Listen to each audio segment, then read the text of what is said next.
Vamos lá então, pessoal. Sejam todos muito bem-vindos, tá? A nossa aula, cujo objetivo é fazer a correção do simulado, tá, galera? Eu sempre falo que o simulado ele tem alguns objetivos importantes, tá? Então, assim, raciocina no simulado como se fosse uma oportunidade que você tem anterior à prova para que você consiga o quê? Colocar em prática, né, os conhecimentos que você vem adquirindo. Né? Vai ser no simulado que você vai enxergar quais são as matérias que você está com facilidade, como consequência disso, você está acertando questão. É uma oportunidade de você fazer uma prova que envolva diversas disciplinas e também diversos assuntos dentro de cada disciplina. Isso vai fazer com que você force aí, né, o seu processo de memorização, né, vai fazer com que digamos assim, você consiga percorrer várias disciplinas, vai colocar em prática sua estratégia de prova, vai utilizar recursos de gerenciamento do tempo para você não exceder, vai testar como é que preenche o gabarito, tá? Eu procurei, não sei se vocês perceberam, trazer um simulado que ele fosse, sei lá, o máximo possível fidedigno, né, com o que é a prova. Então, aquelas leituras iniciais, tá? A forma como as questões são colocadas, tá? Tudo isso para que a gente treine, né, de forma o mais próximo possível da realidade. Legal? Então, eu soltei um simulado.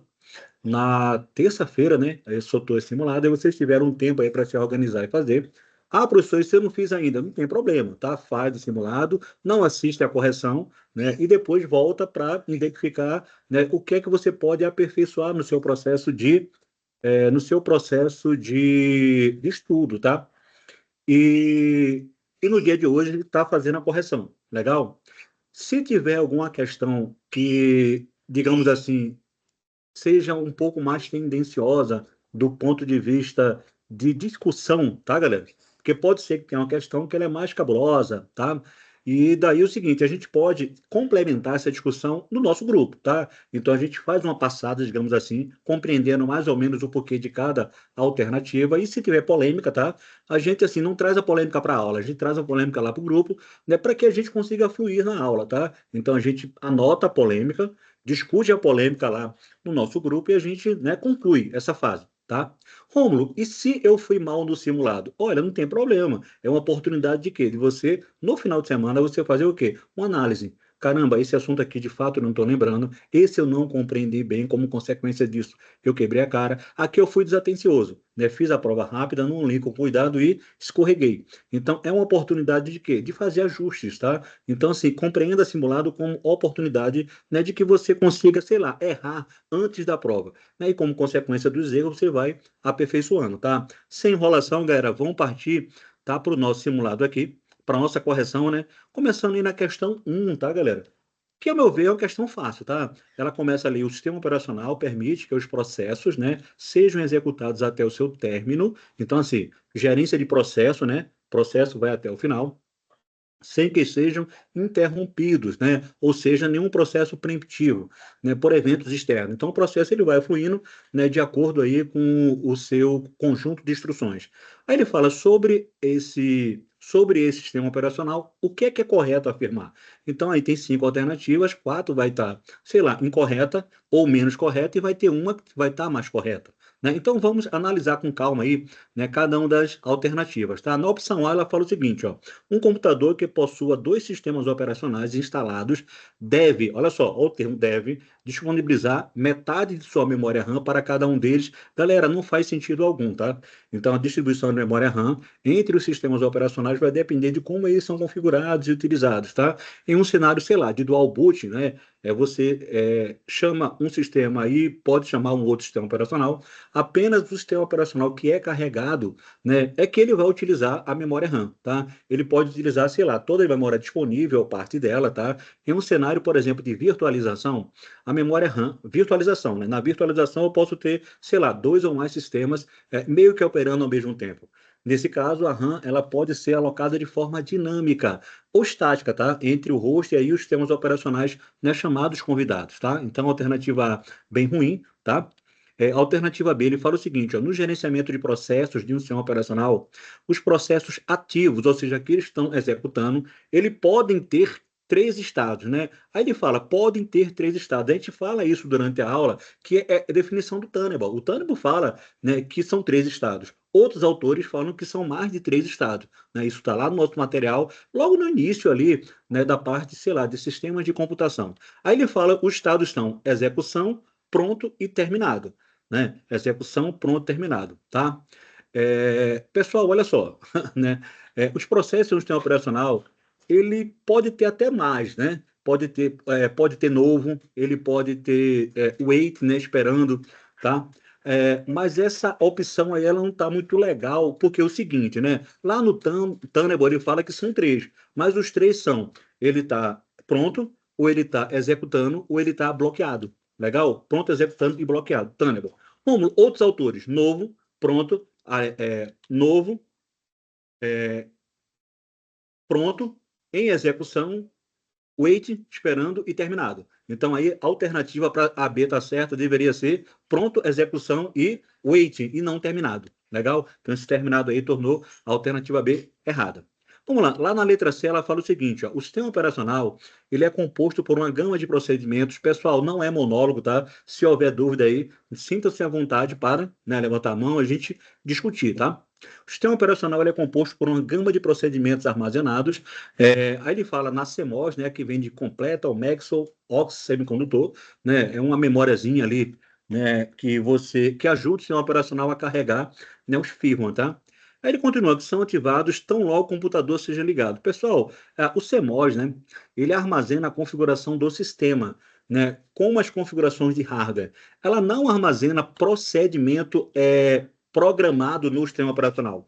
Na verdade, ela é como se fosse, sei lá, é só como se fosse o motor de partida, né? Uma vez que ele iniciou, o que é que vai acontecer? Eu vou carregar parte do sistema operacional do disco para a memória e aí sim eu começo a executar o SO. Então, nesse momento, nem existe sistema operacional carregado ainda. Tudo bem? Então, por isso que ela está incorreta, né? Porque ela fala que o sistema operacional, né, ele fica na CMOS, não fica não, tá? O que vai ficar na CMOS ali vai ser um firmware, né, que é um software que ele fica dentro de um hardware, e esse software ele serve para o processo de inicialização. Ali a gente tem o pôster, a gente tem ali a BIOS, e tem outro, o próprio setup, né, um conjunto de programas que serve para inicializar um sistema operacional. Depois dele que vem o sistema operacional, tudo bem? E é por isso que a C está errada, tá?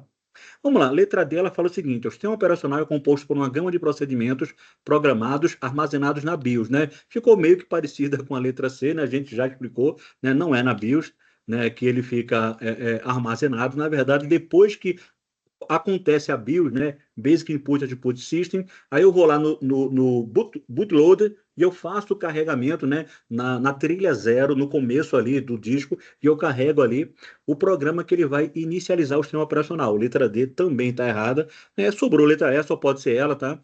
Quando se liga um computador, né? O sistema operacional é acionado, possibilitando iniciar e gerenciar o hardware, né? E tornando possível a utilização do usuário. Perceba que na letra E ela já pula a parte lá da inicialização, né? Ou seja, é como se fosse assim, depois daquele início, o sistema operacional é carregado, tornando possível sua utilização pelo usuário. A parte mais importante do SO é o kernel, de fato, ali é o núcleo, né? O modo supervisor, que entra em contato direto com a CPU, é ele que gerencia todos os recursos de hardware de um computador. Logo, letra E, tá certíssima aí, né? Questão simples, tá, galera? Essa aí tá de médio para baixo aí. Percebam que de forma provocativa, galera, eu coloquei as questões mais casca-grossa no começo. Aquele que começou a prova do final para o início, digamos assim, ele foi mais feliz no resultado. Eu coloquei as questões mais duras no começo, que é para você treinar esse lance de gerenciamento de tempo, de estratégia de prova, por onde começar. Legal? Então eu fiz isso aí de forma provocativa, até para baixar um pouco a moral de vocês. Como é simulado, a gente vai ajustando e, é claro, como consequência disso, vocês vão se adaptando. No próximo lado, erros que vocês cometeram aqui, não vão cometer mais. Vamos lá, questão 2 fala o seguinte, né? Questão 2 é de banco de dados aí.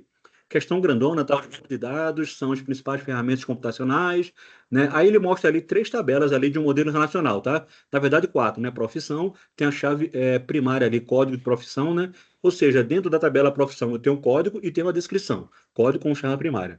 Aí eu tenho a tabela pessoa, que tem um CPF com chave primária, aí vem identidade, né? Nome da pessoa, código do sexo e o código da profissão. Perceba que pessoa tem profissão.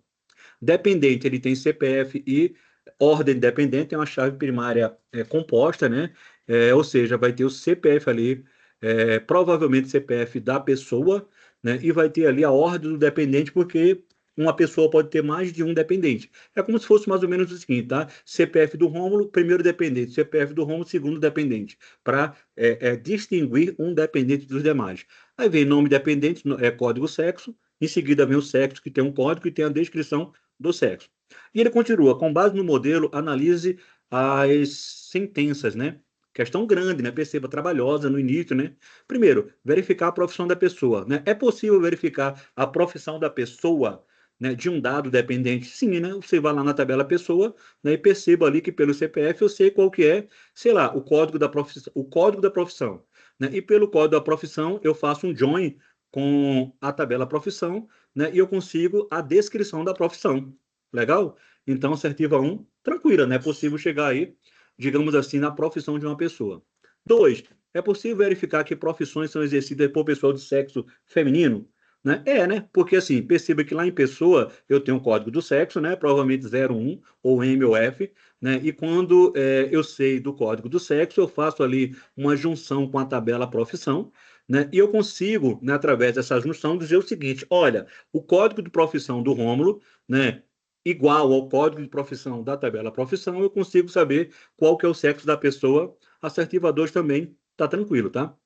3, ela fala o seguinte, ó, verificar que profissões são exercidas por pessoa do sexo masculino. Legal, né? Se eu consigo pelo sexo feminino, também consigo pelo sexo masculino, tá, galera? 2 e 3 aí tá suave, né? Aí vem questão 4, ela fala o seguinte, verificar que profissões só são exercidas por pessoa do sexo feminino. Aí eu vou ter que fazer um filtro, né? Filtrar por sexo feminino. É possível também filtrar, né? Porque ele tem ali o código do sexo, né? E eu crio um filtro ali, né? Uma cláusula where, filtrando. Legal? E a última ali, que é o seguinte, que é a 5, que é essa que está incorreta, né? Porque ela fala verificar a profissão de um dependente. Galera, é possível verificar a profissão de um dependente? E se você parar para olhar, na tabela dependente ele tem CPF, tem a ordem do dependente, tem um nome e tem um código. Ah, Romulo, mas na tabela pessoa tem ali o código da profissão. Mas perceba, eu armazenei, importante para esse modelo aqui, tá? Durante o processo de modelagem, eu guardei informações da profissão da pessoa, mas eu não me preocupei em guardar a profissão do dependente. Então, não é possível verificar aí a profissão do dependente. Perceba que é uma questão que, embora seja grande, né, galera? É aquela questão tamanho safadeza, né? Eu entendendo ali, interpretando o que é que contém nas tabelas, eu consigo verificar quais são as possíveis consultas que eu posso fazer. A gabarito aí vai ser letra B, B de bola, tá? Ou seja, 1, 2, 3 e 4 tá certo. A única coisa que eu não consigo achar nesse modelo é o que é a profissão de um dado dependente. Rômulo, como é que eu faço então para descobrir a profissão de um dado dependente? Lá na tabela dependente você vai ter que colocar ali código profissão. Aí você colocando código profissão, você está armazenando no seu modelo de dados a profissão relacionada ao dependente, tá? Galera, fácil ou não? Aí você vira para mim e fala assim, Rômulo, não é difícil, pode ser trabalhosa. Então compreenda que vai ter questões da tua prova que elas são assim, grande, cansativa, trabalho. Não tem muito raciocínio, mas é uma questão que dá trabalho e você tem que se preparar para esse tipo de coisa que existem questões com essa característica, tá? Vamos lá, questão 3 fala o seguinte, ó, qual é o modelo de banco de dados que utiliza aí uma estrutura hierárquica, né? Perceba ali, característica ali de hierarquia, nesse caso aí, legal? Para armazenar informações onde cada registro tem uma relação. Olha só, relação hierárquica, ela tem o quê? Registro pai e filho, né? E os dados são organizados como se fosse uma árvore. Galera, assim, eu falei muitas características dessa questão, uma questão direta, né? Se você entrar lá na primeira aula de banco de dados, a gente fala do modelo hierárquico, modelo em redes, orientação a objetos, né? As características dele, tá? O gabarito dessa questão aí é letra B. Eu nem lembro qual que foi que eu coloquei, tá? Mas eu inverti o gabarito dessa questão. Acho que eu coloquei A ou C, não lembro ao certo, né? Eu acho que eu coloquei A, tá? E assim, e por incrível que pareça, de todos os alunos, só um que me procurou no privado, né, perguntando isso aí, eu falei, espera, que na aula eu vou comentar, tá? Isso aí foi de forma provocativa, questão direta, né, galera, para inquietar vocês, né? Gabarito aí, letra B. E o que é que eu vou fazer quando finalizar essa aula? Eu vou enviar um gabarito com correção. né? Rômulo, por que isso? Galera, compreenda, cara, não entre em loucura. As bancas, às vezes, elas invertem gabarito. Então, assim, a gente está treinando o máximo possível daquilo que você vai encarar no seu dia, tá? Então, se você marcou o modelo hierárquico, você acertou, tá? E eu vou alterar, né, o gabarito para que a gente faça a correção dessa questão, tá? Questão bastante direta aí e simples, tá? Vamos lá, questão que requer só memorização, questão literal, né? Ele deu características ali e, sem pensar, ou você lembra e se dá bem, ou você não lembra e vai para o barro, né? Questão 3 aí, direta. Vamos lá, questão 4 também é uma questão bastante simples, né, galera? Que ela fala o seguinte, tá? Vamos lá na questão 4 aí. É o principal objetivo. Qual que é o objetivo de um DW? Legal? Em relação aos dados de organização. Romulo, eu não sei qual que é o objetivo, mas assim, eu nem quero que você saiba. Mas quando você olhar as assertivas, você vai conseguir encontrar aquela que de fato representa ali o objetivo de um DW. Questão fácil, né? Galera, é objetivo do DW armazenar dados em tempo de execução? Resposta é não, que isso é uma característica de um modelo relacional, transacional. Os modelos transacionais, eles estão preocupados ali em realizar transações pontuais. DW não, dados históricos, né? Lembra disso? Tá? Então, letra A está furada, tá? A letra B, ela fala gerar relatórios operacionais, também não é característica de um DW, tá? Na verdade, ele se preocupa com a geração de relatórios analíticos, tá? Rômulo, mas o DW pode gerar um relatório operacional? Pode. Pode, mas não é o objetivo. A razão de ser dele não é gerar relatórios operacionais, e sim gerar relatórios analíticos, históricos, tá? Né, envolvendo aí a área negocial, né? Que gere insights para a organização. Letra C, armazenar dados de forma redundante para backup não faz nem sentido algum, galera, tá? Armazenar dados redundantes para backup não é propósito do DW, não faz sentido algum, né? Ligação nenhuma com isso aí. Letra D ali, ela fala que é consolidar e armazenar dados históricos para análise estratégica. Então, letra D, gabarito aí na nossa questão. Essa é a ideia, né? Consolidar, armazenar dados históricos como consequência, gerar relatórios analíticos. Eu mudei um pouquinho a análise estratégica para dar uma diferenciada, né, galera? Para não ficar tão na cara, tá? Questão bastante direta, né? Ou seja, armazenar dados de maneira dispersa. Aliás, ele vai consolidar dados de várias fontes, armazenar dados históricos, fornecer uma base para análise estratégica, né? Ou seja, tomada de decisão de negócio, né? O DW aí, ele é organizado para facilitar consultas complexas, tá? E análise de dados, beleza? E por fim ali, armazenar dados de maneira dispersa para segurança não faz sentido também nenhum, tá? Zero condições aí. Então, assim, outra questão bastante literal. Direta, simples, nível baixo essa aí. Rômulo, uma prova, ela é constituída, galera, mais ou menos metade da prova são questões diretas. Entendeu? Então, assim, se é 40 questões, 20 vai ser questão direta, né? Algumas outras vão ser o quê? Questões mais analíticas, que requer um pouco mais de análise. Vai ter questões que requer trabalho, né? Sei lá, questão de interpretação de texto, ou questão que envolve um cálculozinho, você vai ter que trabalhar um pouquinho para você matar a questão. E tem questões que são casca grossa, nota de rodapé, que às vezes até o professor, muitas vezes, tem dificuldade de fazer também, tá? É isso que é constituído na prova, e acostume-se com isso aí, beleza? Vamos lá. Questão número 5, ela fala o seguinte, ó, acerca aí de conceitos de virtualização. Questão grandona, né? Começo ali foi só questão grande para cansar você, tá? Sobre sistemas operacionais, o que é correto afirmar? Aí ele fala ali, letra A, virtualização permite que múltiplos sistemas operacionais sejam executados simultaneamente em um único computador, até então está certo, né? Compartilhando recursos de hardware de forma dinâmica e eficiente. Aí ele, no final, sem a necessidade de alocar recursos fixos para cada sistema, e aí está o erro, tá? Então, assim, na virtualização, o que é que acontece? Existe uma camada de abstração, onde, assim, é sim alocado. Ou seja, por que tem essa abstração? Porque o sistema operacional A, ele não pode ter acesso aos recursos físicos do sistema operacional B. Então, assim, ele tem aí uma camada de separação, tá? Ele aloca, sim, os recursos, né, para cada tipo de sistema. Ou seja, sei lá, o disco do sistema operacional A, o B não vai acessar coisa lá dentro, não. Então, ele é alocado sim de forma fixa, né? Ele fala que sem necessidade, então, a questão A está erradíssima. Letra B, no gerenciamento avançado de processos, né, os processos podem estar em um dos três estados, novo, pronto, novo, pronto, executando, bloqueado, suspenso e terminado, né? Perceba que suspenso wait ali, bloqueado, né? Ficou esquisito, não ficou ali? Suspenso e bloqueado, tá? Então, essa afirmação também não está correta, né? O ideal seria novo, né? New, pronto, né? Ready, executando, running, bloqueado, né? Waiting, sei lá, terminado, né? É, pode ser esses ciclos aí, tá? Mas esse suspenso aí ficou esquisito, né? Então, letra B está errada, letra C.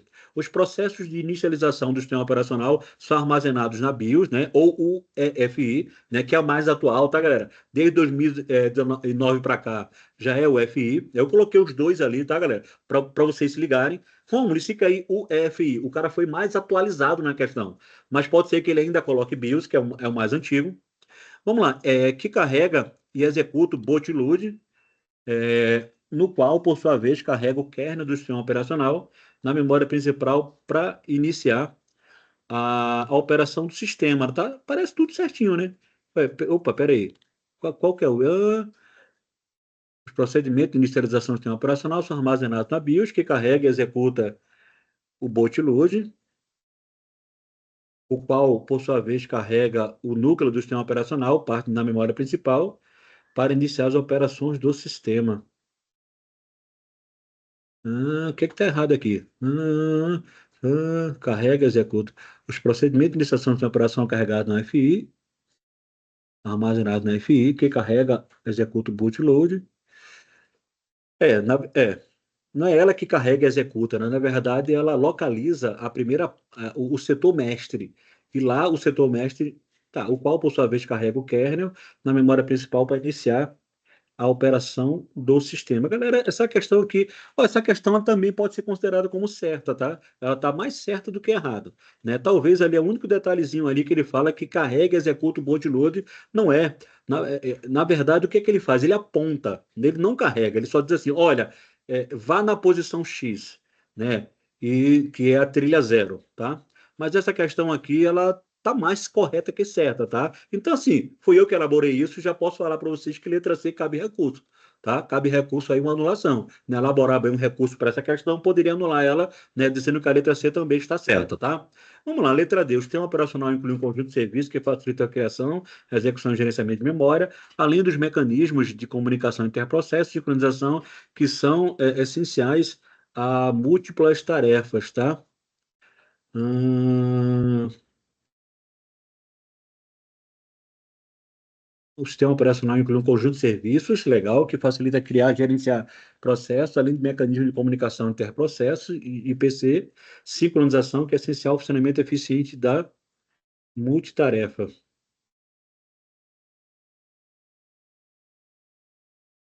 Vamos lá, letra E, deixa eu ver aqui, né? O kernel é a parte mais crítica do sistema operacional, responsável por gerenciar diretamente CPU, memória, dispositivo de entrada e saída, garantindo segurança e eficiência na execução das tarefas, tá, galera? Esse letra E aqui tá certíssimo, né? Não tem nenhum erro dele, tá? Inclui um conjunto de serviços, criação, execução. Galera, essa questão 5 era cabe recurso, tá?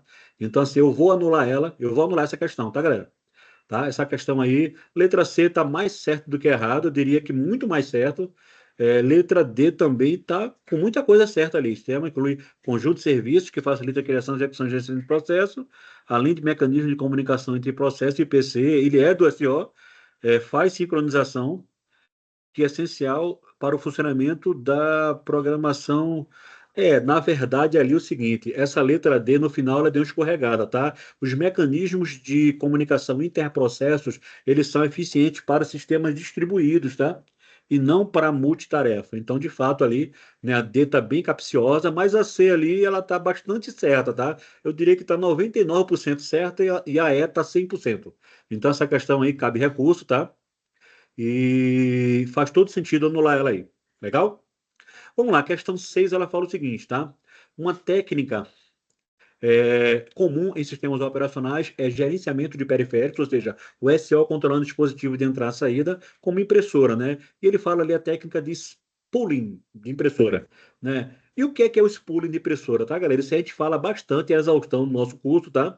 Então, o spooling ali nada mais é do que o seguinte, é você, sei lá, enfileirar um conjunto de tarefas para que um determinado dispositivo de entrada e saída, ele faça isso de forma sequencial. Como assim? Pensa na impressora. É o exemplo mais clássico aí de spooling. Quando você manda, sei lá, 3 arquivos para imprimir, vamos lá, a Caroline mandou primeiro, depois mandou a Luísa e depois mandou a Tamires. Vamos lá, jamais a tarefa da Luísa vai passar na frente da Carolina, porque a Luísa foi a segunda, e jamais a Tamires vai passar na frente de ninguém. Então, o spooling nada mais é do que o quê? Do que enfileirar, né? Porque ele tem um dispositivo de entrada e saída cuja característica você não quer que um trabalho saia parte da impressão de um e parte da impressão do outro. Então, assim, meio que quem mandou primeiro vai imprimir do começo até o fim. Aí a Luísa fala: caramba, Caroline, você mandou 100 páginas, eu só mandei uma. A minha não pode passar à frente da sua, não. No spooling, não. Então, toda a tarefa vai primeiro, depois, né, vai, né, como consequência disso, isso é característico aí, né, de uma impressora, tá? Então, assim, quando o periférico precisa ser bem enviado, ele gera interrupção, o processador comunica o drive, que gera um evento e aplicação, tá? Vamos lá. O que é caracterizado por spooling, tá, galera? Isso está na letra C, né? Ele fala que um programa spoiler, né? Ele mantém uma fila de tarefas para o periférico, né, obtidas de aplicações, sei lá, aplicações, pensa aí, o Word, manda lá o arquivo, aí a Luísa está com Excel, né, aplicações, alimenta com os dados necessários de acordo com a velocidade de trabalho, é claro, né? O dispositivo de entrada e saída, ele tem uma velocidade, né? Tem impressoras que são mais rápidas, outras mais lentas, né? E tem até um espaço de armazenamento. Se você começar a mandar muita tarefa para a impressora, as primeiras vão ser colocadas no spooling e as últimas já não tem mais buffer para isso. Ou seja, você vai perder. Né? Tanto é que é comum às vezes você, caramba, eu mandei imprimir e não imprimiu nada, porque estourou o buffer do spooling, né, de impressão, por exemplo. Tá? Então, assim, questão grandona, mas assim, letra C explica de uma forma muito clara, né, o gabarito dessa questão, tá? É uma descrição aí da fila que é gerenciada por esse recurso do sistema operacional, bastante comum em impressoras. Beleza? Vamos lá. Questão C, ficou letra C. Questão 7, ela fala o seguinte, né? Em qual modelo de organização de arquivos, né, e o acesso ao registro é feito com leitura de registro após registro. Galera, questão dos arquivos da infância, tá? Isso aí, assim, você sabe quais são as vogais do alfabeto. A, I, O, U. Questão muito fácil, né? Perceba que ele dá ali no comando da questão uma característica fundamental para que você chegue na resposta, que é o quê? Leitura, registro por registro. Então, para conseguir chegar na quinta posição, eu tenho que passar pela 0, 1, 2, 3 e 4. Isso é característica aí de uma organização que ela é sequencial. Tá? Então, a organização sequencial tem essa característica, tá? E gabarito aí ficou letra, para essa questão aí ficou letra B, né? Tranquilo. Vamos lá, questão 8 fala o seguinte, ó. É a principal finalidade de um índice primário em banco de dados, tá? Então a gente fala aí, né, nas características dos diversos índices, perceba que ele está cobrando qual que é a finalidade principal, né? Qual que é a finalidade principal? Então vamos analisar cada assertiva aí, né? Letra A, ela fala, é finalidade principal garantir que todos os dados sejam armazenados em ordem alfabética? Vamos lá, eu crio o índice primário para isso, tá? Aí o cara fala, Romulo, mas eu posso, né?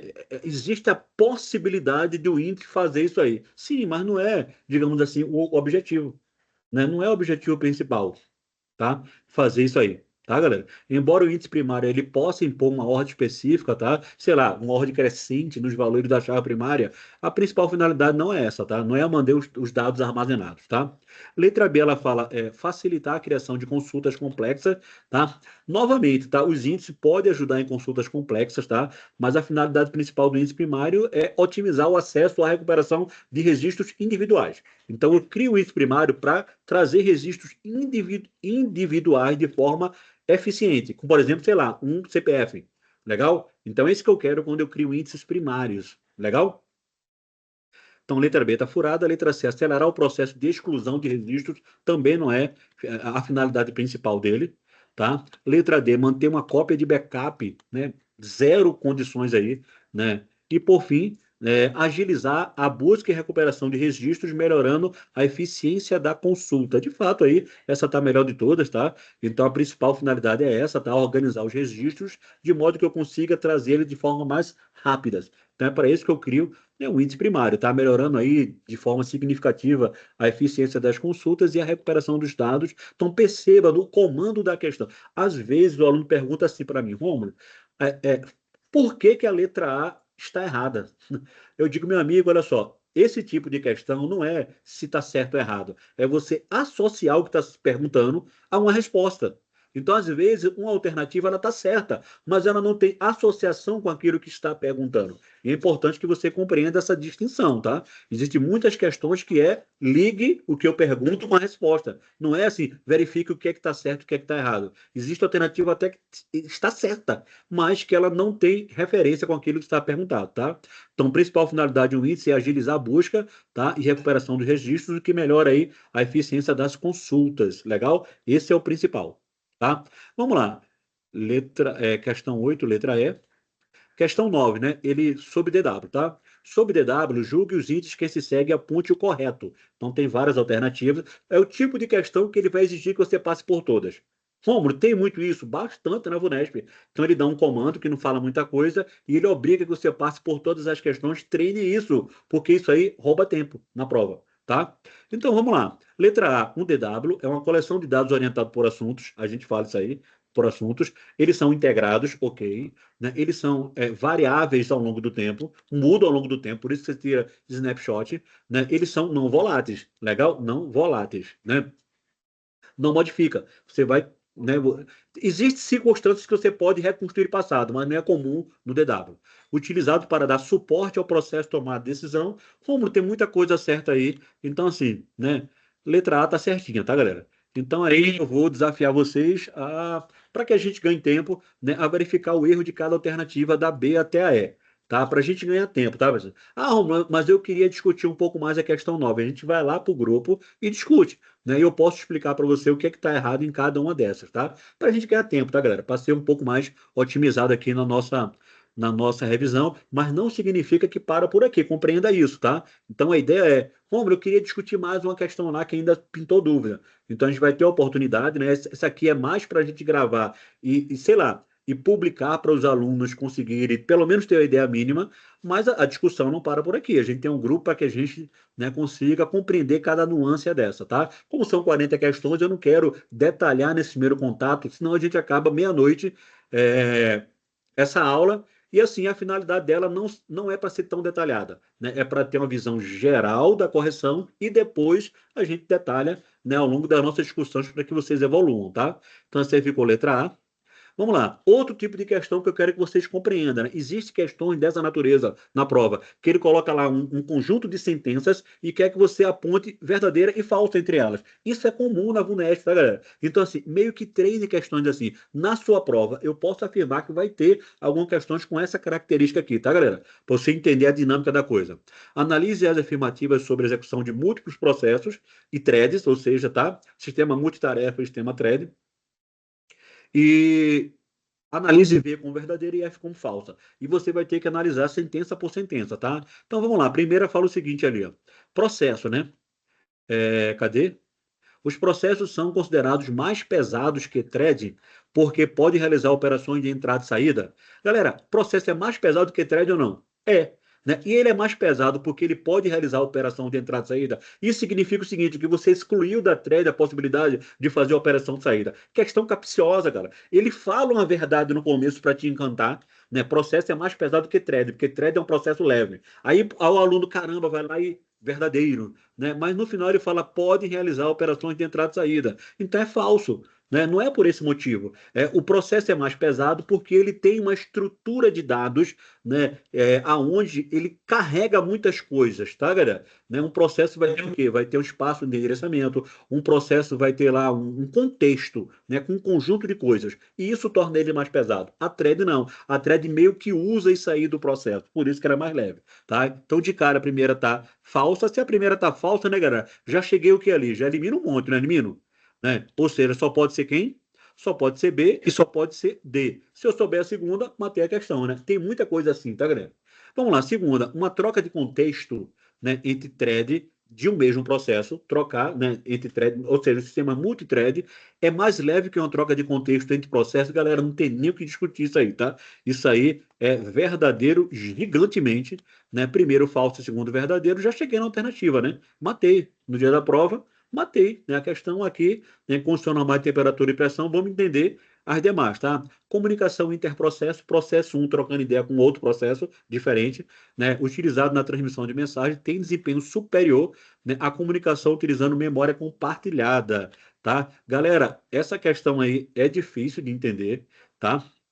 Mas, mas vamos lá, em geral, comunicação interprocesso utilizando memória compartilhada, ela tende a ter desempenho superior a uma comunicação por transmissão de mensagem. Porque, assim, na transmissão de mensagem, galera, eu vou passar por rede. E utilizando rede de computadores, a gente tem o delay da rede, tá, galera? Então, comunicação utilizando transmissão de mensagem tem desempenho inferior, né, quando comparado à comunicação utilizando memória compartilhada. Legal?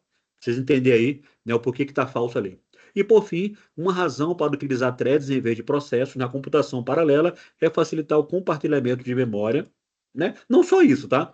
Mas uma razão, né? Ele foi, né, verdadeiro, tá? Uma das razões é isso aí, porque dentro do mesmo processo eu posso compartilhar os passos de endereçamento de memória, tá? O que facilita aí o compartilhamento de dados, né? E permite com que as threads consigam se comunicar de forma mais rápida. Então, isso aí é verdadeiro. Questão casca grossa, né? E assim, a dinâmica da questão, tá, galera? Perceba que ela é trabalhosa, né? Se você não trabalhar bem, você não vai conseguir matar essa questão.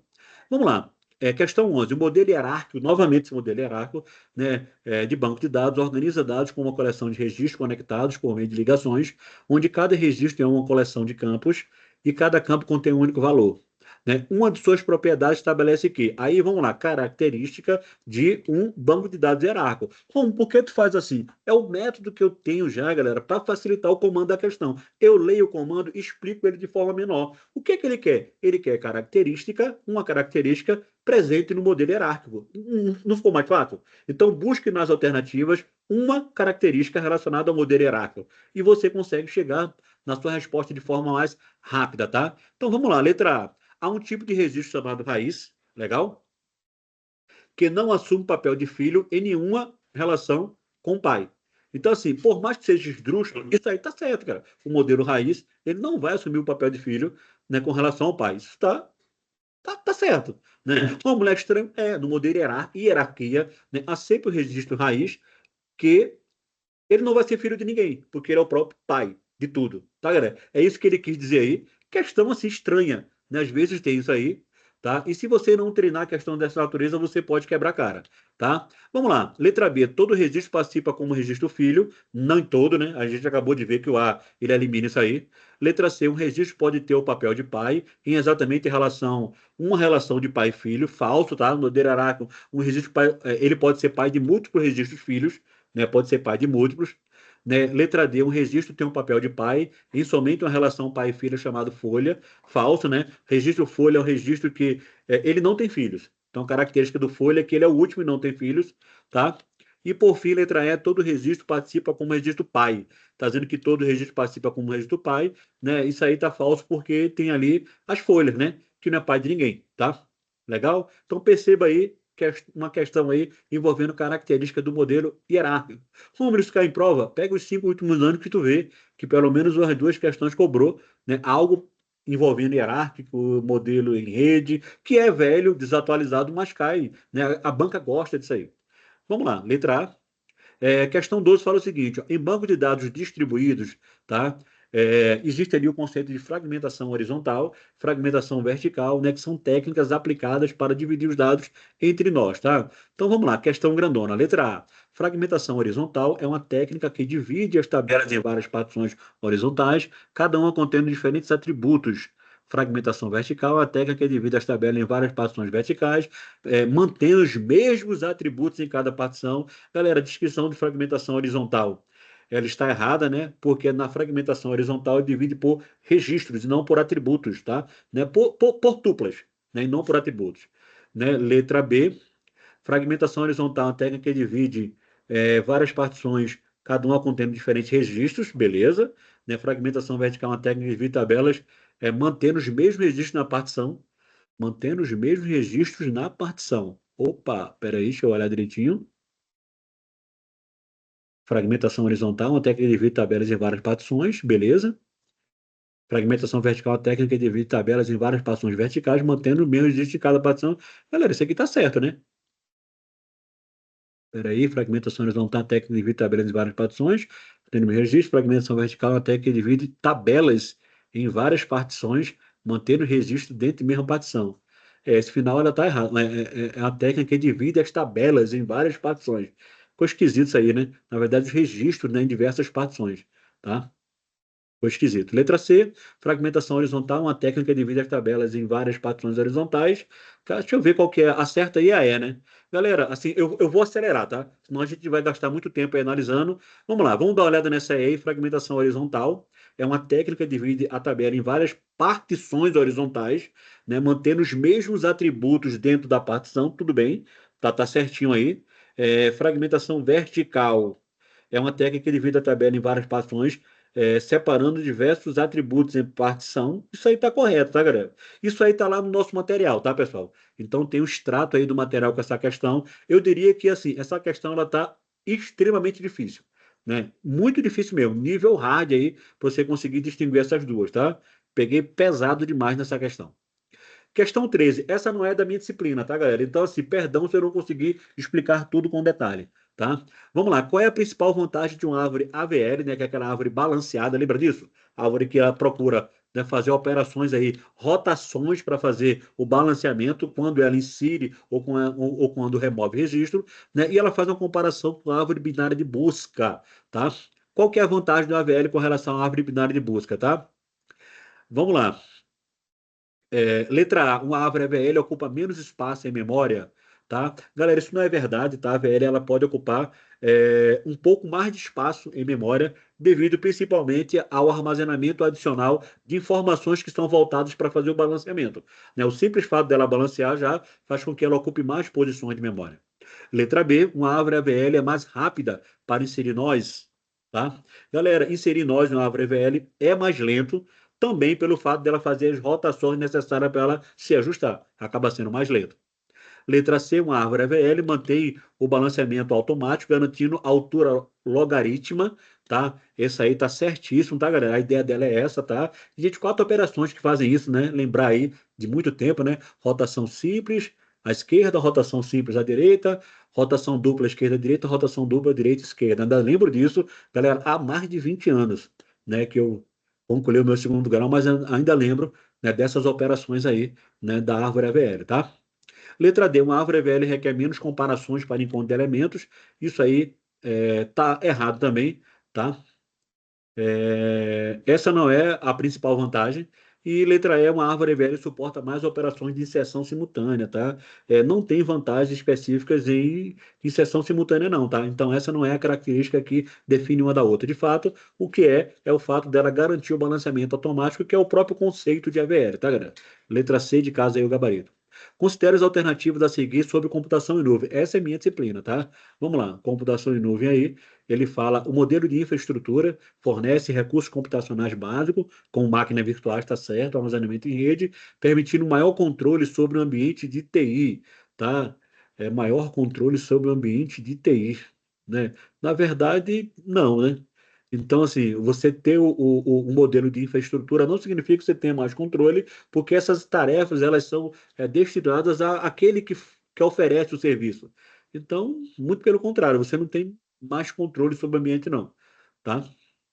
Não é essa característica, tá?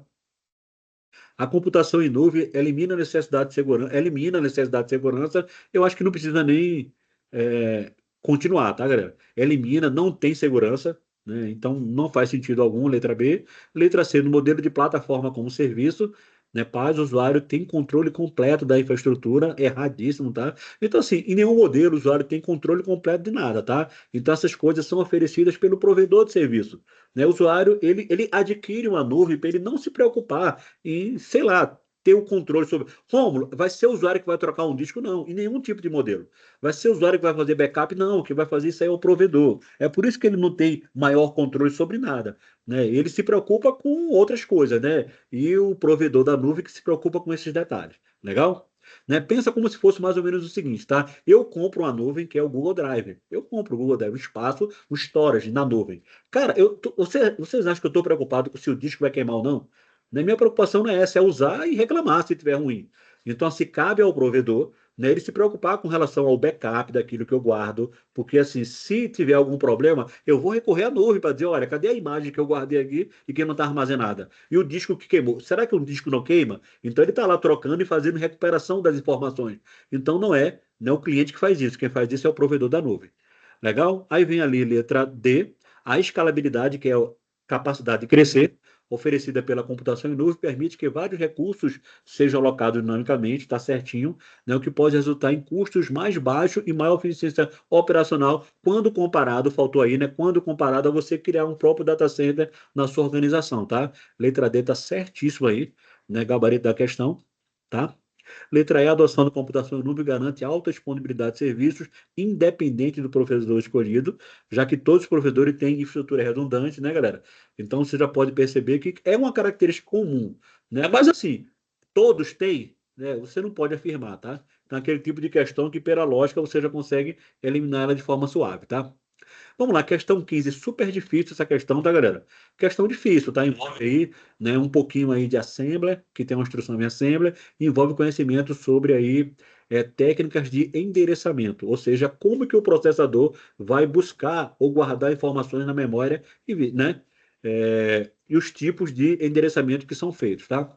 Aí ele fala, seja R1, R2 registradores, né? Perceba que tem a instrução ali, a move R1 alguma coisa R2, e A é deslocamento. Aí ele cantou muita coisa, tá? Ele já disse, ó, tem registrador e tem deslocamento. Só com essa informação, pessoal, para a galera mais, digamos assim, mais atenciosa, já consegue eliminar muita coisa aí, tá? Então, Romulo, eu posso usar endereçamento imediato? Não, porque não tem deslocamento. Posso ter direto? Não. Né? Pode ser indireto de registrador? Não. Pode ser alternativo, nem existe. Só com aquela informação R1, R2 de deslocamento, você já consegue chegar à conclusão que só pode ser por eliminação a letra A indexado. Né? O indexado é a única técnica, né, que ele trabalha com o conceito de deslocamento. Nenhuma outra dessas aparecidas aí trabalha com esse conceito, tá, galera? Então, assim, a questão ela foi fácil para quem conseguiu memorizar, né, as características lá do deslocamento, tá? Endereçamento indexado, né? É uma técnica onde o endereçamento efetivo de memória é obtido somando o valor corrente do deslocamento a um valor contido dentro de um registrador, perceba, a alguma coisa, né, que é ali o R2, é exatamente o que acontece na instrução, tá? Onde tem ali o deslocamento e tem um registrador base, que é o R2, tá? Registrador base, ok? Restante aí não utiliza, digamos assim, deslocamento. Ok? Vamos lá. Questão 16 é uma questão de uma consulta, tá? Ele tem duas tabelas, T1 e T2. Na tabela T1, né, ele tem ali um ID, um nome, como se fosse, sei lá, o identificador do professor Rômulo Santana Ortiz, e tem ali o T2, que é como se fosse, sei lá, aluno, né? Aí tem a Ana, o Beto e o Marcelo. Né? E ele faz ali um comando que é o seguinte, olha só, select 1 from T1. Né? Então, a grande questionamento é, o que é que faz o select 1 from T1, tá? Então, assim, o Select 1, Front T1, galera, ele nada mais faz do que o seguinte, ó, ele vai na tabela T1, que tem 3 registros, e ele exibe 1, 1 e 1. É isso que ele faz, tá? Então, sempre que você utilizar Select 1, Front T1, ele vai exibir no primeiro registro o valor 1, no segundo 1 e no terceiro 1. É isso que ele faz, tá, galera? Ah, Romulo, ele não vai exibir a primeira coluna? Não, aí não deu erro. Então, o resultado do Select 1, Front T1 é 1, 1 e 1. 3 valores de 1. Como? Logo, por sua vez, no Select 2, da tabela 2, eu vou ter o quê? 2, 2 e 2. Né? Aí, quando eu faço a união desses dois aí, né, perceba que é union, né? Union all. Né? Na união, eu elimino, né, tuplas redundantes. Então, 1, 1 e 1 vai ser apenas um 1. Lá embaixo, 2, 2 e 2 vai ser apenas um 2. Né? E ele pede para você contar, né, quantas linhas vai acontecer. Vai ser duas, né? A primeira linha vai ter o número 1 e a segunda linha vai ter o número 2, questão bem mamão com açúcar, só para você se ligar o que é que faz lá o Select 1 Front 1. Beleza? Tá, então, gabarito aí, letra C, duas linhas, a primeira é o número 1 e a segunda é o número 2, a união dessa consulta aí. Questão fácil, né? Vamos lá, questão 17, também não é minha praia, tá, galera? Mas eu trouxe aí uma questão de Python aí, pra gente discutir um pouquinho. Ela fala o seguinte, né? Ela aparece um trecho ali que é o código de Fibonacci, né? Legal, a gente vê bastante em faculdade, e ela pede para que você faça o cálculo da complexidade do tempo, né, baseado nesse cálculo, né? A otimicidade do algoritmo, né? Complexidade tem a ver com otimicidade do algoritmo, tá? Então, assim, o algoritmo de Fibonacci, ele é recursivo, tá, galera? E ele chama uma função chamada, sei lá, Fibonacci menos 1. Legal, perceba lá embaixo, lá, return, né, Fibonacci menos 1, tá? E o Fibonacci menos 2 para calcular o último número da sequência, tá? Vamos lá, Rômulo, como é que eu faço para determinar a complexidade, tá? Ou seja, é uma relação de recorrência, né? O número de chamadas recursivas feita pelo Fibonacci, ele pode ser modelado através das recorrências, ou seja, como se fosse mais ou menos o seguinte, tá? Eu tenho lá um, um t de quantidade, né, menos 1, somado a um t menos 2, para eu conseguir achar a otimicidade dele. Legal? Ou seja, baseado nessas características, né, como eu tenho um n e eu tenho um outro n, né, eu vou ter aí uma otimicidade que ela vai ser bastante ruim, tá? Ou seja, uma otimicidade do tipo que 2 elevado a n, né? Ou seja, esse tipo de algoritmo aí é um algoritmo bastante caro, tá? Então, a alternativa que aponta o gabarito correto vai ser aí letra D de dado, otimicidade 2 elevado a n. Então, Rômulo, por que 2 elevado a n? Porque o primeiro n multiplicado pelo outro n, ou seja, 2n, tá? Cálculo desse carinha aí. Vamos lá, questão 18 fala o seguinte, também na minha praia, tá? Qual é a classe hierárquica, qual é a raiz, né, de exceções em Java, galera? Assim, questão direta, né? Ou sabe acerta ou não sabe, pula fora, tá? Gabarito para essa questão vai ser letra B, né? Throwable. Eu nem sei ao certo como é que pronuncia isso, tá? Vamos lá. Essa é a classe raiz de todas as exceções aí, erros, tá? Então, assim, se for colocar como se fosse uma sequência aí, seria mais ou menos o seguinte, né? Java.lang.object, aí abaixo dele vai ter o throwable, né? Aí abaixo do throwable o erro, aí abaixo do erro o exception, e abaixo do exception vai ter o runtime exception, tá? A sequência disso aí, tá? Então, uma questão aí meio que nota de rodapé. Legal? Para ver se você estava atento aí com relação a qual que se encontra no topo disso aí, tá? Vamos lá, só repetindo. Lá em cima vai ter o throwable, abaixo dele vai ter o error, abaixo do erro vai ter o exception, e abaixo do exception aí vai ter o runtime exception, tá? O último aí do point exception nem existe aí, né, como categoria de erros, tá? Só para que vocês consigam, sei lá, relembrar ou aprender, tá? Vamos lá, questão 19. Essa é minha praia, tá, galera? Questão 19 de Linux aí, né? Qual comando utiliza um pipe? Todos eles têm pipe, nem perceba do A. Aliás, nem todos, né? O A não tem, né? Não tem sim, um pipe lá, né? Antes do resultado.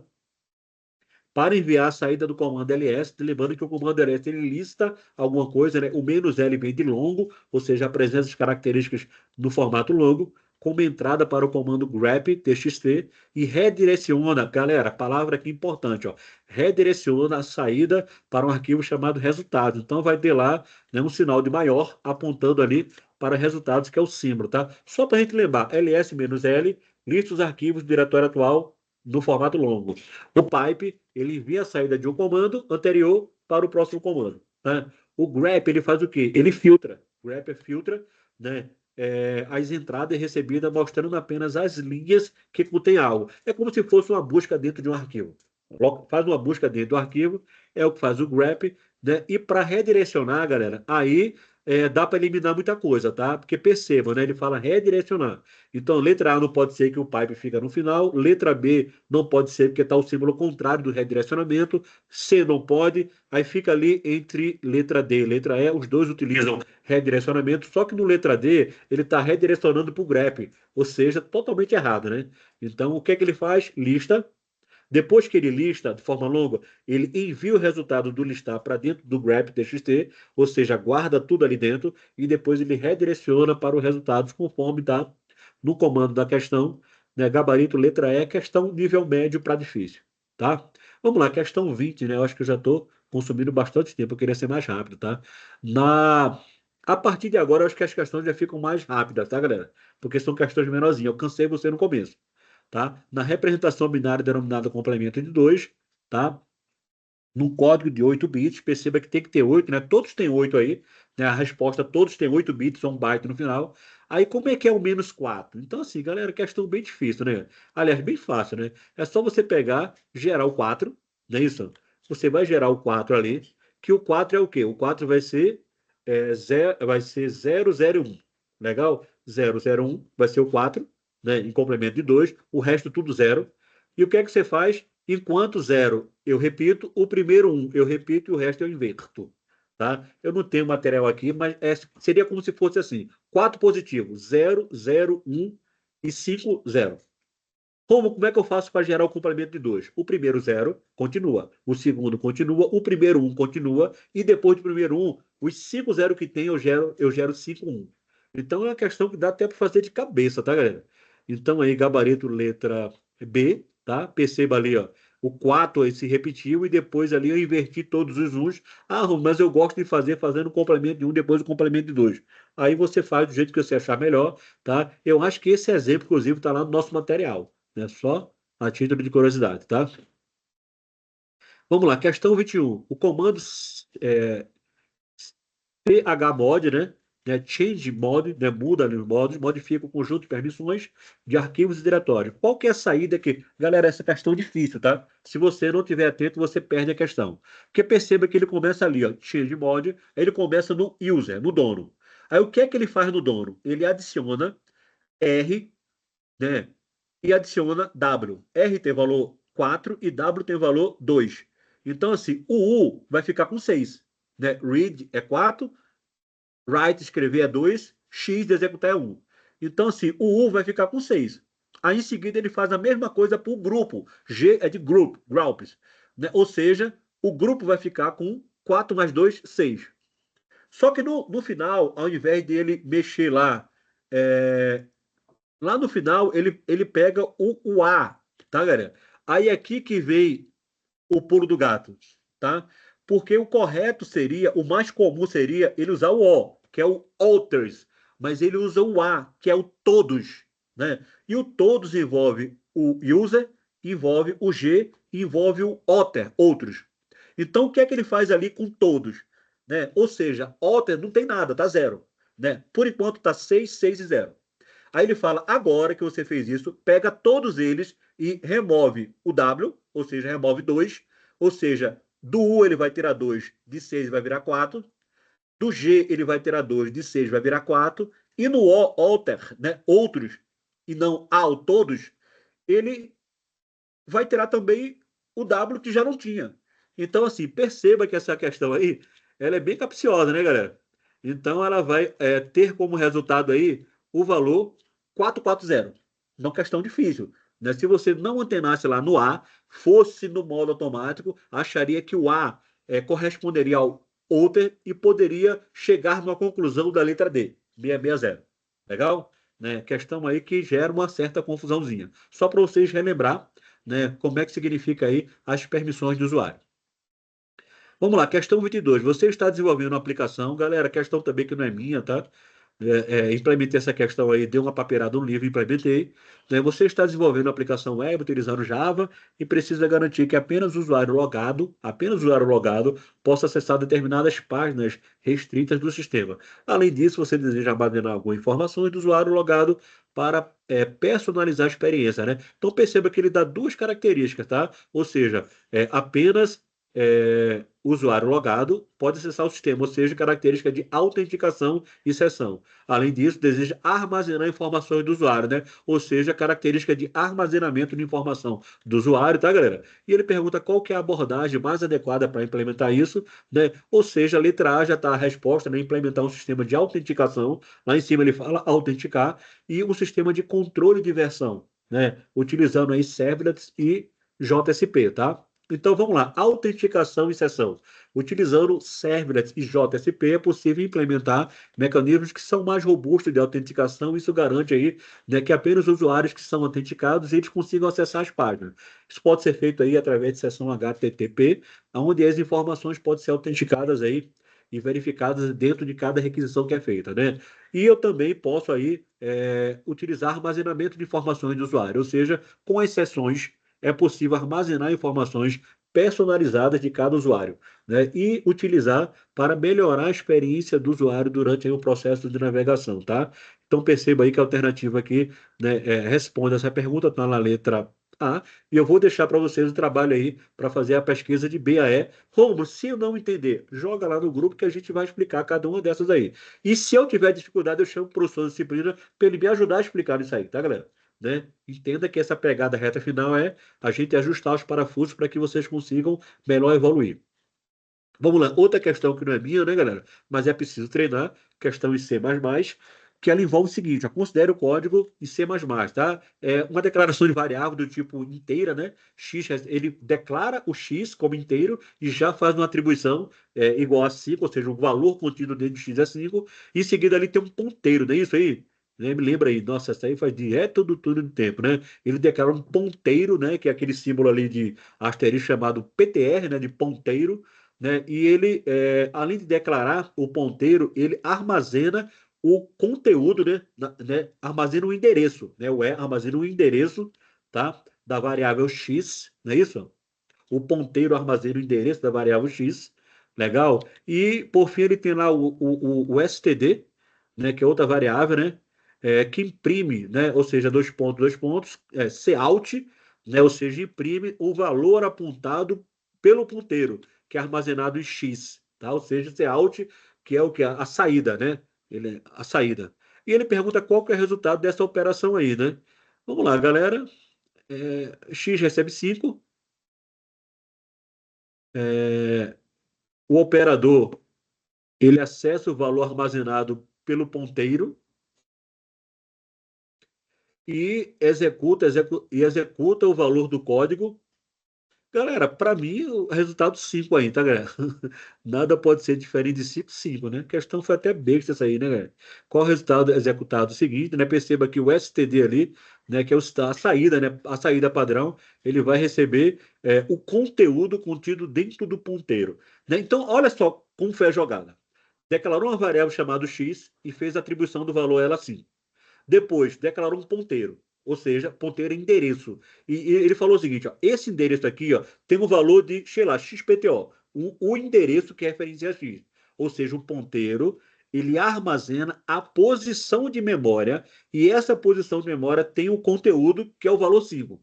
E depois ele faz um cout apontando para o quê? Olha, pega o ponteiro, né? Mas só que eu não quero a posição de memória, eu quero o conteúdo dele. Então, o resultado vai ser 5, tá? Então, assim, até para mim, que faz tempo que eu não vejo, não foi tão difícil matar essa questão. Vamos lá, questão 24 fala o seguinte: o administrador do serviço de aplicação web, né, que reporta o sistema operacional Linux desse serviço, atingiu um número máximo de arquivos abertos, né? Em situação, essa situação acontece em média uma vez por dia, nos dias úteis. Após o reinício do servidor, a situação é normalizada. A respeito das observações, o que é que ele quer que seja feito, né? É questão difícil, né? Administrador reporta que o Linux atingiu o número máximo de arquivos abertos. Isso acontece uma vez por dia, nos dias úteis. Após reiniciar o servidor, a situação é normalizada, que ele bateu o teto lá de arquivos abertos. O que é que pode ser feito para isso? Vamos dar uma olhada, né? Aumentar o limite de arquivos abertos em um operacional é uma opção, né? Ou seja, ele pode estar limitado ali com relação a quantos arquivos ele pode, digamos assim, abrir por vez. Então, primeiro está certinho, tá? Se o primeiro está certo, não pode ser A, não pode ser B, não pode ser E, só pode ser C e D, e é assim que você tem que pensar quando estiver matando prova, né? Isso já faz com que a segunda esteja errada. Aí ele fala, 2, duplicar a área de swap do Linux, não tem nada a ver, swap, trocar informação de memória disco e disco e memória com arquivos abertos. O terceiro, investigar as aplicações em busca de arquivos que são abertos e não são fechados. Essa estratégia é boa. Pode acontecer que uma aplicação ela abra um arquivo, utilize, mas ela no final não feche esse arquivo. E isso é a razão pela qual tem vários arquivos abertos. A 3 está certa, né? Já chegamos na resposta, né? 1 e 3, vamos identificar o erro da quarta. Acrescentar mais HD no servidor. Se você aumentar a quantidade de HD, você vai aumentar a quantidade de arquivos abertos? Não. Se o sistema operacional não suportar isso aí, então o 4 está errado, né, galera? Questão boa, né? Gostei dessa questão 24 aí. Vamos lá, questão 25, né? A multiplexação permite que a transmissão de mais sinais dentro do tempo. É isso que é multiplexar. É pegar várias comunicações e trafegar dentro do mesmo meio. Acerca dos tipos de multiplexação, relacione adequadamente com o aluno. Aí eu tenho três tipos, né? Aí eu tenho ali o TDM, tá? Aí eu vou ter ali também o FDM, né? Multiplexação no domínio do tempo, primeiro, multiplexação no domínio da frequência, a segunda, e a terceira, multiplexação no domínio do comprimento de onda, a terceira, tá? Isso a gente vê na nossa aula, se eu não me engano, aula 2 do curso de redes, a gente vê essa parte aí. E já adianto para vocês, o Exército ama questões, né, dessa camada física aí, tá? E ele continua, tá? Ele quer que você faça, ligue os pontos, né? Vamos lá. Há uma separação de frequência nos canais a serem multiplexados. Galera, frequência, né? Não é só pode ser o 2 ali, ou seja, primeiro só pode ser o 2, aí ficou ali entre a letra D e a letra E. Segundo, não há necessidade de modular o sinal. Então, essa é a característica. Quando você não modula o sinal, é porque você está trabalhando no domínio do tempo, ou seja, todo o canal é para um durante o tempo e todo o canal é para outro durante o tempo, tá? Modulando no domínio do tempo, por isso que você não modula. E a terceira, várias portadoras óticas são moduladas usando sinais elétricos independentes. Várias portadoras óticas, né? Ou seja, no domínio do comprimento de onda. Então ficou ali 2, 1 e 3. Na minha visão, cara, é questão mamão com açúcar, tá? Então dá para você ver de forma clara ao longo do corpo das alternativas qual a característica e você basta apenas apontar. Questão nível baixo essa aí. Vamos lá, questão 26. Em PHP não é minha praia. Qual a diferença entre include e o quê? É query. Né? Vamos lá. Qual que é a diferença entre esses dois caras aí, tá? Vamos lá. Primeiro, ambas as funções têm o mesmo objetivo e podem ser usadas de forma intercambiável. Não faz sentido, né, galera? Né? Deixa eu ver qual que é o gabarito aqui que eu já vou explicando. Letra B. Ah, tá. A função include é usada para o quê? Incluir arquivos externos no código. Faz sentido, né? Parece até com o C, né? E se o arquivo não for encontrado, aí tem um aviso, né? Warning, será exibido. Já a função para requerer, requerer, também é usada para incluir arquivos externos, mas se o arquivo não for encontrado, aí tem um erro fatal que será exibido, interrompendo a execução do programa, tá? Galera, vamos lá. Eu anotei aqui algumas características aqui para passar para vocês, tá? Vamos lá, inclui um arquivo específico no ponto onde a função é chamada. Se o arquivo não puder ser encontrado ou carregado, o PHP emitirá um sinal, um warning, né? Mas continuará a execução do script. Já o require, né, funciona de maneira similar, mas se o arquivo não puder ser encontrado, ele gera um erro fatal. Tá? Então, característica aí, o que distingue um do outro é isso. Tá? O primeiro para arquivos internos, o segundo para arquivos externos. Né? O primeiro ele continua, né, só dá um warning, né? E o segundo não. Ele já dá um erro fatal e não consegue continuar. Tá? Vamos lá, questão 27, né? Qual é o foco principal do gerenciamento de qualidade no PMBOK, né? Questão aí do professor Ortiz, tá, galera? Da parte de gestão e governança de TI. Então, assim, vamos lá. Qual que é o principal objetivo da gestão de qualidade? Né? Olha, com a qualidade eu quero reduzir riscos, com a qualidade eu quero maximizar a eficiência, com a qualidade eu quero cumprir prazos apertados, cronograma. Com a qualidade eu quero cumprir o escopo, ou com a qualidade eu quero satisfazer as necessidades e as expectativas do cliente na boa, cara. Se o cara não souber absolutamente nada disso aí, e ele só interpretar texto, ele percebe de forma clara que qualidade aí está totalmente relacionada a satisfazer as necessidades, tá? Risco, eficiência, né? Presteza, ser rápido, cumprir prazos apertados, parecido o B com C, escopo, né? Atender todas as partes do projeto e satisfazer a necessidade. Então, qualidade é quando o cara recebe algo e diz, cara, isso que você me entregou de fato atendeu aquilo que eu esperava, a minha expectativa aí, do jeito que eu queria que fosse entregue, tá? Então, o gabarito é letra E, questão da minha visão, mamão com açúcar, tá? Vamos lá, 28, né? Uma VPN. O que é uma VPN, né? Tem muitas questões assim honestas, tá, galera? Ela só coloca um tema e pede para você descobrir o que é a característica desse tema. Né? Então, né, se liga nesse formato aí. Uma VPN é um sistema de comunicação o quê? né? Vamos lá. Utilizado para comunicação entre todos os servidores DNS disponíveis na internet para transmitir dados, identificação e autenticação de usuário. Não, de alto custo, né, que utiliza servidores www para armazenar grandes volumes de dados, não tem nada a ver também. Né? Letra C, de baixo custo, relativamente de baixo custo, quando implementada com protocolos seguros, né, entre outros, pode assegurar comunicação segura através de redes inseguras, como por exemplo a internet. E é isso que eu quero com a VPN, né? Sair de uma rede segura, passando por uma rede insegura e chegar numa rede segura. É isso que eu quero da VPN. C, por enquanto, está certíssima. Letra D, de baixo custo, que utiliza protocolo para envio de e-mail, SMTP envio, e SMTP não tem nada a ver. Letra E, de alto custo, utilizado para transmissão de imagens de alta resolução. Galera, tá bom, questão bem simples aí, né? O que é VPN? Tá ali na letra C, tá? Baixo custo para implementada com protocolos seguros, né? Assegurando comunicação segura, passando por a rede segura, a internet. Ok?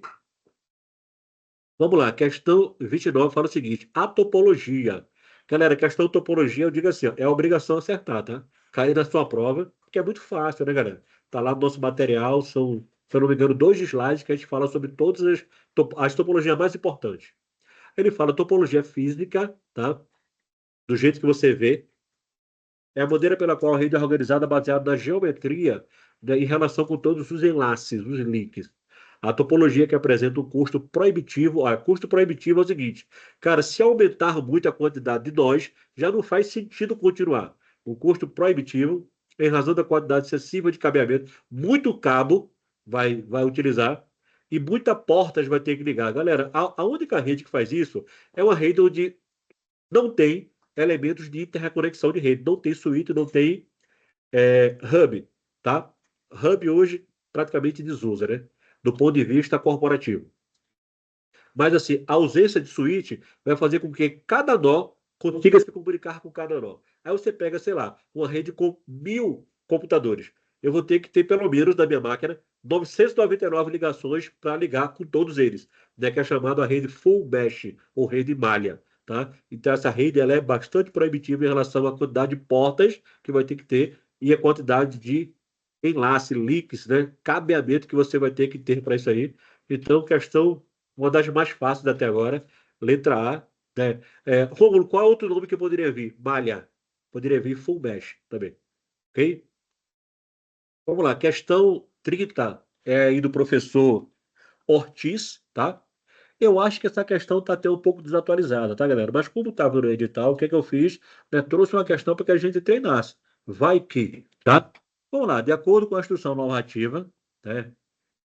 Instrução normativa número 2, tá? De 30 de abril de 2008, tá? Isso aí quando eu fiz a prova, quando eu fui aprovado. Antiga, né? Qual é o objeto do Sistema de Administração de Recursos de Informação Informática, SISP? Qual é o objetivo, né? Galera, bem xarope isso aí, bem conceitual, né? O que SISP serve para quê? Qual é o objetivo dele? Primeiro, o SISP ele fornece diretrizes para a contratação de serviços de TI. O CISP ele estabelece normas para o desenvolvimento ágil de software. O CISP ele define o modelo COBIT para gerenciamento de serviços de TI. O CISP ele proporciona uma linguagem unificada para modelar sistemas. Ou o CISP garante o alinhamento da TI com os objetivos do negócio. E de fato ali, tá, galera? O gabarito é a letra E, tá? Tem umas que estão bem esdrúxulas, né? Olha lá. Proporcionar uma linguagem unificada, definir modelo de COBIT, estabelecer norma para desenvolvimento ágil. Tá bem estranho, né? Talvez a letra A confundisse um pouco, né? Fornecer diretrizes para a contratação de serviço, mas também não é o objetivo dele, né? As diretrizes eles recepcionam de outros órgãos, né? Sei lá, TCU, outros órgãos aí que são mais voltados para controlar isso aí, né? E assim, e ele foi criado para assegurar que as ações, né? O CISP foi criado para assegurar que as ações de TI estejam alinhadas com as necessidades e objetivos estratégicos dos órgãos públicos, tá? Ou seja, promover gestão eficiente de recursos de informática e comunicação, tá?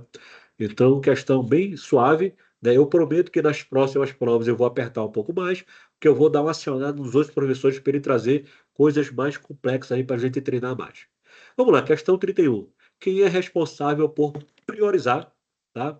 O backlog do produto do Scrum, tá? Quem faz a priorização? Diz assim, né? Qual dos itens vai ser, sei lá, selecionados ou não por uma sprint, tá? Galera, quem faz isso aí, né? Letra D de dado é o PO, né? O cliente ou dono do produto, né?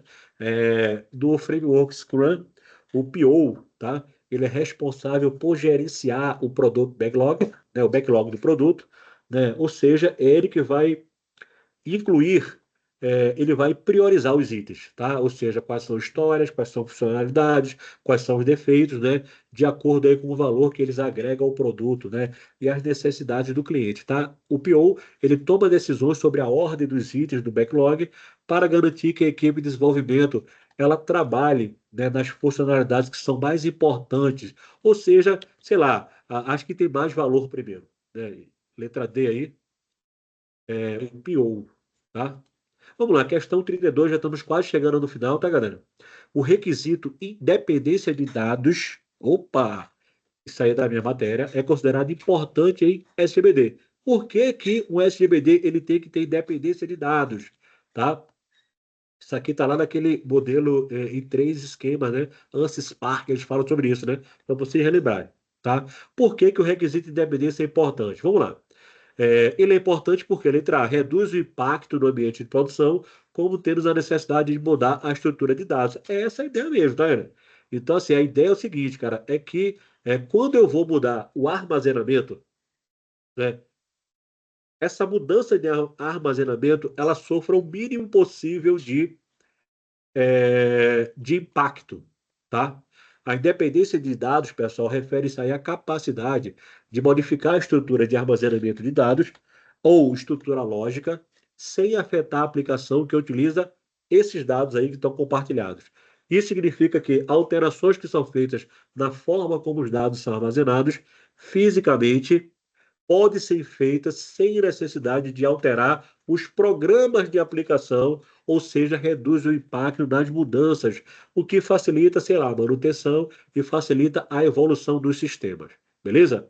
Letra A de amor, gabarito para essa questão. Questão 33, questão bem mamão com açúcar, isso aí, tá, galera? Nível jardim da infância também. Né? Ele fala ali que uma máquina define uma linguagem, assim como uma linguagem define uma máquina, né? Um computador com vários níveis, né? Arquitetura multinível, né? Pode ser visto como N máquinas virtuais, cada uma com uma linguagem de máquina. Né? Aí foi só gordura, né? Em seguida, a pergunta em si. Qual que é o nível da arquitetura multinível que controla o caminho de dados, ou seja, o hardware? Né? A gente viu que isso aí está lá no nível 1, né, galera? Lembra que existe uma decisão a ser tomada, que é o seguinte, ó, quando a instrução for grande, eu tenho que quebrar ela em partes menores. Aí eu utilizo aí o microcódigo, lá do nível 1, quebrando instruções complexas e instruções simples. Rômulo, e se chegar a uma instrução simples? Eu digo, olha, essa instrução simples, ela é executada pelo hardware diretamente, pelo nível 0. Embora, tá, o hardware esteja no nível 0, essa decisão, quem vai controlar o caminho, ele está no nível 1 da arquitetura multinível, tá? Ou seja, é o nível ali do ciclo de CPU. É onde é tomada a execução da instrução. Então, o gabarito é letra D de dado, nível 1 na arquitetura multinível. Vamos lá, questão 34. Qual dos seguintes protocolos são comumente usados para fornecer segurança de rede sem fio? Galera, de cara já dá para eliminar muita coisa aí, tá? Então, SSL não é protocolo de rede sem fio, BEC não é protocolo de rede sem fio, que mais? O TSL também não é protocolo aí de rede sem fio, tá? O TSL, embora seja um protocolo de segurança, né, que é de Transport Layer Security, ele é usado para fornecer segurança e comunicações da internet como um todo, né? Junto ali, principalmente com o HTTP. Aí ele faz o HTTP ser seguro, tá? Pode ser seguro por TLS ou pode ser seguro pelos mais antigos SSL, tá? Então, assim, de cara eu já elimino três coisas. Aí ficou ali duas coisas, o WEP, né, e o WPA2, tá? Então, assim, a questão ficou muito fácil, tá? O app, galera, vem de Wireless Equivalent Privacy, né? Que é um protocolo de segurança de rede sem fio que foi inserido, esse cara, na primeira geração de Wi-Fi, galera. Logo, ele é inseguro, obsoleto, tem várias vulnerabilidades, nem empregado hoje em dia mais. Já o WPA2, né, Wi-Fi Protect Access 2, já é a segunda geração do protocolo WPA, então veio o anterior WPA que era inseguro, e depois houve uma correção por meio do WPA2. Essa correção, ela introduziu, o WPA ele já tem um algoritmo que é o AS, tá? Ele já tem o AS como algoritmo aí, que vem de Advanced Encryption Standard, né? E ele serve para fazer a proteção dos dados, tá? Então, 34 aí, né? WPA2 aí, questão fácil, né? Relativamente fácil. Vamos lá, 35. Essa eu não vou conseguir explicar, né? Porque eu não consigo fazer aqui os cálculos, tá, galera? Então, assim, vai ser difícil de explicar essa questão. Mas, assim, por alto, o que é que eu tenho que fazer quando eu olho uma questão dessa, tá? Perceba que ela dá um endereço IP e ela dá a máscara, barra 27 ali, tá? E eu quero saber qual que é o último endereço do segmento de rede, ou seja, o de broadcast. O primeiro endereço da rede, ele identifica o segmento de rede como um todo. Ou seja, ele é muito utilizado pelos roteadores, o primeiro segmento da rede. É como se fosse assim, ó. Pensa no endereço de rede como se fosse um CEP. Vai chegar na rua, na rede como um todo. E os endereços de cada apartamento, ou de cada, sei lá, casa, são os endereços IP dos hosts. Legal? Mas eu tenho o endereço IP, que é o de broadcast, que permite com que dentro daquele segmento de rede eu fale com todo mundo, que é o último endereço. Tá? Ele quer saber qual que é o último endereço. Para chegar isso aí, galera, você tem que compreender que barra 27, que é a máscara, ela é representada, são 27 bits, né? 27 bits que identificam a rede e os 5 últimos bits vão identificar o host. Quando você traduzir isso aí, vai ficar 255, 255, 255, né? 8, 8 e 8, 24. Vou pegar os 3 para dar 27, vai faltar 5 no final, ele vai gerar o número 224. Legal? Aí eu já sei mais ou menos qual que é. Aí eu tenho que fazer o cálculo para eu conseguir, né, através do endereço da máscara, saber qual que é o endereço IP da, da rede, tá? E depois disso aí eu faço o cálculo do endereço IP do broadcast. Pessoal, eu vou fazer esse cálculo aí, vou dar um print e eu mando para vocês lá no nosso grupo, tá, galera? Porque aqui eu não consigo fazer isso aí. Aí eu detalhe direitinho todo esse cálculo aí. É uma questão que de vez em quando cai e eu percebo que muita gente boa se enrola numa questão dessa natureza. Então eu vou dar lá um printzinho lá para que a gente consiga chegar no resultado, tá, galera? O resultado é a letra B, né, de barco aí. O broadcast aí para essa rede vai ser 10.0.2.159. Tudo bem? Vamos lá, vida que segue para a gente finalizar. Questão 36, sobre o processamento OLAP em DW, tá, galera? Todo ano cai pelo menos uma questão ou duas de DW, fique esperto com relação a isso. Ele quer saber o conceito de pivoteamento. Então, o que é pivotear? Galera, pivotear é como se fosse o seguinte: você tem o relatório que ele tem assim, o relatório é produtos por estado. Produtos dentro do estado. Pivotear você vai girar. Aí você vai ficar estados por produto. Né? É só girar o relatório que você está fazendo o pivoteamento, né? Ou seja, letra A, inverter as dimensões entre linha e coluna. Girou, você já está pivoteando.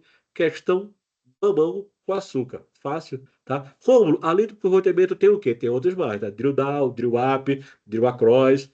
Tem outras operações que você precisa ficar antenado, que cai bastante em prova. Vamos lá, questão 37 sobre RAD. É outro assunto que é bastante explorado pelas bancas, tá, galera? Vamos lá, ele fala que o computador tem 4 HD de 250, ou seja, o limite máximo dos 4, ele dá 1 tera, né? 250, 250, 250, 250, né? Ou seja, 1000 gigabits. E ele fala algumas configurações, que é primeiro, uma configuração de RAID 6. Rômulo, como tem 4, eu já sei que no RAID 6, 2 vai ser para redundância e 2 vai ser para dados. Ou seja, elimino 2 e só fica 2 para dados. Ou seja, no RAID 6 vai ficar o quê? 500. Se é 500, letra C não pode ser, letra D e de letra E pode ser. Rômulo, e quando for no RAID 5? Olha, eu tenho 4 HDs, um vai ser para redundância, vai sobrar 3. Então, no RAID 5, ele vai ficar 750. Já cheguei na resposta, né? Letra B. Vamos lá, e no RAID 1? O RAID 1, ele trabalha com o conceito de espelhamento. Ou seja, se tem 4 HD, O primeiro vai ser espelhado ao segundo, ou seja, metade da capacidade, e o terceiro vai ser espelhado ao quarto, metade da capacidade eu perdi para botar espelho. Então vai ser 500 gigabytes, questão bem fácil. Romulo, e no RAID 0? O RAID 0, ele trabalha com o conceito de stripe, intercalação. Ou seja, ele não tem segurança alguma. Ele é muito rápido para operação de leitura e escrita, porém ele não tem redundância nenhuma, né? Ou seja, ele vai usar toda a capacidade do disco, que é 1000 gigabytes, né? Questão bem fácil, Jardim da Infância. 38. Na arquitetura TCP/IP, quais são as funções do protocolo ICMP? A gente fala isso aí no curso, e do protocolo ARP, tá, galera? É questão fácil também, né? É só lembrar aí, né, o que é que faz cada um dos protocolos, tá, galera? A gente repetindo aí de forma clara, tá? O ICMP, pessoal, ele é utilizado principalmente para enviar o quê? Mensagens de erro, né? E controle relacionado ao IP. É um protocolo muito utilizado porque administra a rede. Ou seja, sei lá, quando mensagem do tipo tempo excedido, né? Mensagem do tipo eu não consegui alcançar o endereço na rede. São tipos de mensagens bastante utilizadas por quem administra a rede para saber como é que está, né, quais são os gargalos ou os problemas decorrentes da minha rede. Então, ICMP é utilizado por quem gerencia a rede. Tá? Já o protocolo ARP, ele é utilizado para fazer o quê? Mapear endereços IPs e endereços MAC dentro da mesma rede.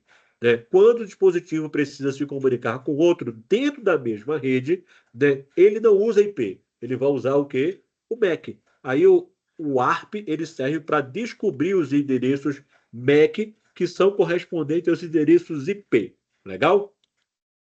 Baseado nisso, aí eu tenho aí várias alternativas, tá? A correta está lá na letra D, tá?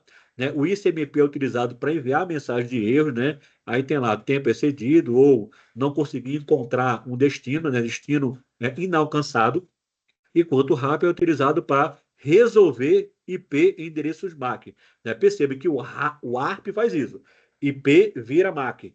Né? Eu tenho um IP e eu consigo achar o MAC através do IP. Romulo, e o RARP? Né? De um endereço MAC, eu consigo descobrir qual que é o endereço IP que é associado a ele. Esses dois caras caem muito e eu já vi muita gente boa perder questões desse tipo aí, tá? Vamos lá, questão 39. Qual é a característica fundamental do algoritmo on-time pad? Galera, esse cara aí é o algoritmo, digamos assim, é o algoritmo mais fera de segurança, tá? O algoritmo OTP, né, on-time pad, ele é um método de criptografia que utiliza o conceito de chave aleatória, de tamanho igual ao da mensagem. Ou seja, a mensagem e a chave têm o mesmo tamanho, né? Cada bit ou cada caractere da mensagem é combinado com um bit e o caractere da chave na operação de XOR. Quando esse cara é implementado corretamente, né, se fala que o one-time pad é teoricamente inquebrável. Então, se existe um algoritmo que, na teoria, ele é inquebrável, digamos assim, é o one-time pad, né? Porque cada possível decifração ele é igualmente provável, né? O conceito é o tamanho da chave corresponde ao tamanho da mensagem. E isso torna esse cara muito difícil, né? Para alguns, impossível é, de ser quebrável, tá? Então vamos dar uma olhada para as alternativas ali. Utilização de chave pública e privada, não. Utilização de chaves de tamanho fixo. Tá? Utilização de chave de tamanho fixo, não. A chave muda de acordo com o tamanho da mensagem. Utilização de chave superior a 1024 é comum, né? Mas se a mensagem for menor, ele vai utilizar uma chave menor. Utilização de chave simétrica, não. Utilização de chaves aleatórias do mesmo tamanho da mensagem, tá? Então, gabarito é letra E de elefante, tá? Chegamos ao final, tá, galera? Questão 40, né? Mais uma questão de Linux, tá? O técnico de uma empresa de tecnologia foi enviado a um cliente para resolver problema ocorrido em um servidor. Entretanto, não havia com o cliente informação sobre a distribuição do Linux, né, a versão do kernel e a arquitetura do servidor no qual ele foi instalado. Informações necessárias para o técnico solucionar o problema. Qual o comando ele utilizou no Shell Linux para obter essas informações? Tá? Deixa eu ver novamente aqui. O técnico foi enviado para resolver um problema no Linux não havia nenhuma informação sobre. Ah, ele não sabia qual que era a distribuição Linux, tá? Ah, ficou fácil agora, tá, galera? Ele não sabia informações sobre a distribuição kernel do Linux, tá? O que é que ele vai usar aí? Ficou fácil, né? Vai usar o comando uname, né? De preferência o name-a, que vem todos, tá? O comando name, pessoal, ele vai exibir todas as informações do sistema Linux, né? Como ele está sendo executado, incluindo a versão do kernel, o nome da máquina, o processador, a arquitetura e um conjunto de informações aí que faz com que você consiga descobrir os bastidores aí da versão do sistema e outras informações, tá? Então, questão bem mamão com açúcar, isso aí direta, né? Então, a questão aí vai ser uname menos A, tá? Gabarito letra C de casa. Pessoal, olha só, com isso, né, eu vou pedir, vamos lá, antes de passar para as dúvidas de vocês, tá? Eu vou postar hoje ainda o gabarito com as correções. Então vai ter uma questão que eu vou anular, que tem duas respostas certas, e tem uma questão que eu vou trocar o gabarito, tá? Se tiver dúvida ou questionamento mais complexo, a gente vai discutindo ao longo da nossa, lá no nosso site. Eu vou também guardar essa informação e tentar colocar lá no meu YouTube para que vocês tenham, né, informações a mais para futuros estudos, tá? Agradeço a todos aí a paciência, né, em estar aqui na sexta-feira. Forte abraço, fiquem com Deus e até breve, tá, galera?